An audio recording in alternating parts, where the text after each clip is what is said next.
Magandang gabi mga kanguso. Mayroon lang po akong gustong i-share sa inyo na para maging aware din kayo katulad ko na hindi pa masyadong take pa sa larangan ng Facebook o sa internet, sa social media. Kung kayo ay nakakapanood, di ba sa Facebook natin kapag naglilibang tayo habang nanonood tayo sa Facebook ng mga vlogger. Ako kasi ako ni Kapinpin Brothers. Ngayon, meron silang parang promo na kapag huminto yung, yung apple o yung hayop dun sa pinakabutas niya, maisakto mo, sabi magkakaroon ka ng reward. Ngayon, nagtry ako ng isang araw. Tapos, kanina tanghali, kinabukasan, kanina tanghali, may nareceive akong text, si Kapinpin Brothers Vlog.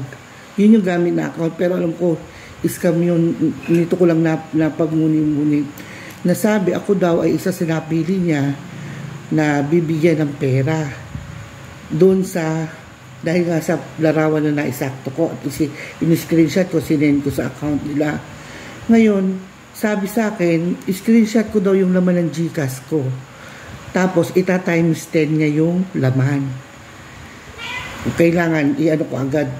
Ang ginawa ko, in-screenshot ko. May naman kasi yung GCash ko ng 13,800. Tinatabi ko yung pambayad namin sa kuryente, ganon. Sa SS ko, ganon. Iniipon-ipon ko lang, hindi ko ginagalaw. So ngayon, in-screenshot ko siya, isinend ko. Tapos may isinend sa akin ngayon yung Kapinpin Brothers Vlog ngayon na sabi, i-add ko daw na friend yung staff niya. Ano ba yung hindi ko na matanda ko, basta Marquez yung apelido, Rene Marquez yata, o basta mukhang naman yung profile niya, mukha siyang abogado pa nga eh. So in-add ko siya. Once na pagka-add ko ng click na gano'n, tumawag agad sa akin yung staff niya, nagpakilala. Sabi sa akin, staff nga daw siya ni Sir Gavin, tapos hinihingi yung GCash number ko, in-screenshot ko, tapos tinanong kung magkano yung laman. Nung sinabi ko yung laman niya, sabi niya, nag-aapura pa nga siya. I-open ko, magkausap kami online, pero ako, nabibideo niya, pero siya, hindi ko nakikita.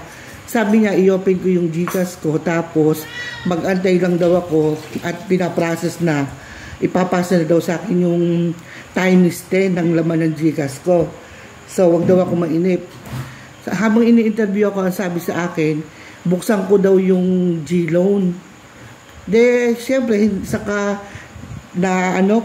kinakabahan ako, inopen ko, ay hindi pala sa G-loan, sa G-Gibbs, sabi yung gano'n. Sabi ko, bakit kaya ako pinaunta sa G-Gibbs? Sir, wala pa ako kung nare-receive na pera. Ayan na po ba, pumasok na po ba, nag 100 plus thousand na po ba, yung laman ng GCash nyo? Hindi po ako, sir, ganun pa rin. I-open nyo po, mag-log out po muna, kayo sa GCash nyo. Punta po kayo sa profile, i-log out nyo, tsaka nyo po uli i-open. Habang nag-uusap tayo, gamit nyo po yung cellphone nyo, sabi sa akin. Di ako naman si tanga, sige, open ko uli GCash ko. Tapos, sir, ganun pa rin ka ako, ang laman pa rin ka ako ng GCash ko, 13,800, ganun. Tapos, sige po, pindot, mag-antay lang po kayo, maya, nyo lang po uli, punta kayo uli kayo sa home nyo, tapos open nyo po, uli yung borrow, sabi gano'n, ba't ako kung magbabaro, ibibigyan nga akong pera. Tapos maya, nung pinapindot niya yung GCash, ay wag na, sabi nga, nadoble na po ba pera ng GCash nyo? Hindi po, nawala po yung pera ko. Nung sinabi kong nawala yung pera ko, biglang pinatayanan ako ng cellphone, tapos hindi ko na makontak. Pati yung sa Kapinpin Brothers Vlog, hindi ko na rin masenda, parang binlock na ako agad. Ngayon, maya sabi ng asawa ko, antayin ko yung history, dahil hindi naman kakalta sa GCash ko agad-agad yung kung walang history. Ngayon, umapil doon, yung dalawang transaction ang ginawa, yung 13,000 at saka 800 pinaghiwalay. Meron siyang reference number. Ang ginawa ng asawa ko, pinatawag ako sa Lazada, sa GCash Help Center at saka sa Lazada dahil para magkatuwang na matulungan ako kanina. Sana matulungan ako ng GCash at saka nung Lazada na maibalik ko naman ng GCash ko kasi pambayad ko yun ng ano namin, ang utility bills at saka sa mga SSS namin. Yun na lang kasi kapira-pirahan ko nakatabi sa akin. Tapos sabi po sa akin, kasi parang hindi ka maniniwala, kakausapin po kayo ni Sir Gavin, ano po sasabihin niyo at kayo ay isa sa napili. Ako naman si Tanga. Sir Gavin, maraming salamat po sa naipagkaloob ninyo. Malaking tulong po ito, makakabahid ka ako sa mga utang ko, kung gano'n. Tapos nung pala, scam na. At dahil hindi ko na agad sila makontak, ang ginawa ko, tumawag na ako sa Lazada at sa Help Center, sa Lazada Help Center at saka sa GCash, nagpatulong na kami. Ngayon, mag-antay daw kami ng within 24 to 48 hours. Tapos, ipapalo up ko uli.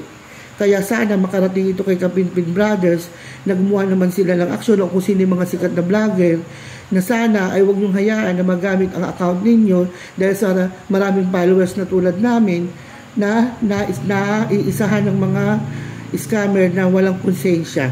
Yun lang po at maraming salamat.